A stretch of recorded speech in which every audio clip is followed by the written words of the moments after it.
AP500 సంబంధించిన wifi password ఎలా మార్చుకోవాలి, దానికి సంబంధించిన లాగిన్ ఫస్ట్ క్రోమ్ ఓపెన్ చేసి 192.168.55.1 ఇలా దాసంది ఒకటి ఓపెన్ అవుతుంది. మీకు నేను జూమ్ చేసి పైన ఐడి పాస్వర్డ్ రెండు వచ్చి పైన ఐడి వచ్చి అడ్మిన్ స్మాల్ లెటర్స్లో అన్ని అడ్మిన్ అని కొట్టాలి.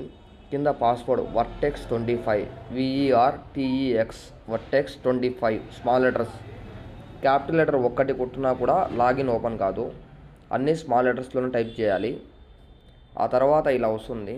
తర్వాత జూమ్ చేసి మీరు వైఫై సెటప్ పైన క్లిక్ చేసి ఇక్కడ కనిపిస్తున్న వైఫై 2.4 GHz సెట్టింగ్స్ అని ఓపెన్ చేసి నేను ఒకసారి క్లిక్ చేసిన తర్వాత సైడ్లో మీకు అన్ని ఆప్షన్స్ చూపిస్తుంది. ఈ ఆప్షన్స్లో ఇక్కడ మీకు వైఫై నేమ్ ఉంటుంది, ఈ బాక్స్ వైఫైకి చూపించే నేమ్, దాన్ని మీరు ఎరేజ్ చేసి మీకు ఏది కావాలో అది పెట్టుకోవచ్చు. కింద నార్మల్గా మీకు పేరు ఉంటుంది, దాన్ని ఏం కావాలో అది పెట్టుకోవచ్చు.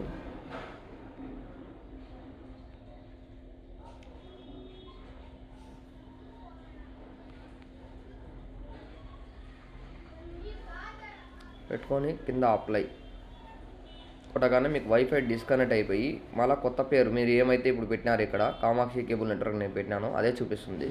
ఇప్పుడు నేనైతే వైఫై పాస్వర్డ్ నేను చేంజ్ చేయడం లేదు, జస్ట్ మీకు చూపిస్తున్నాను.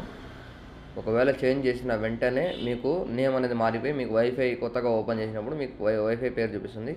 అలాగే ఇక్కడ ఉండే అన్ని టిక్స్, టిక్ మార్క్ ఉండదు, టిక్ మార్క్ పెట్టి అన్ని టిక్ మార్కులు పెట్టేసి అప్లై అని కొట్టండి. ఆ తర్వాత మీకు వైఫై సెట్టింగ్స్ మారిపోయి ఆటోమేటిక్గా చూపిస్తుంది. ఇప్పుడు నాకు ఇక్కడ వైఫై AP500 7036 అని ఉంది, అది నేను మార్చిన పేరు వచ్చేస్తుంది ఇక్కడ ఆటోమేటిక్గా. Thank you.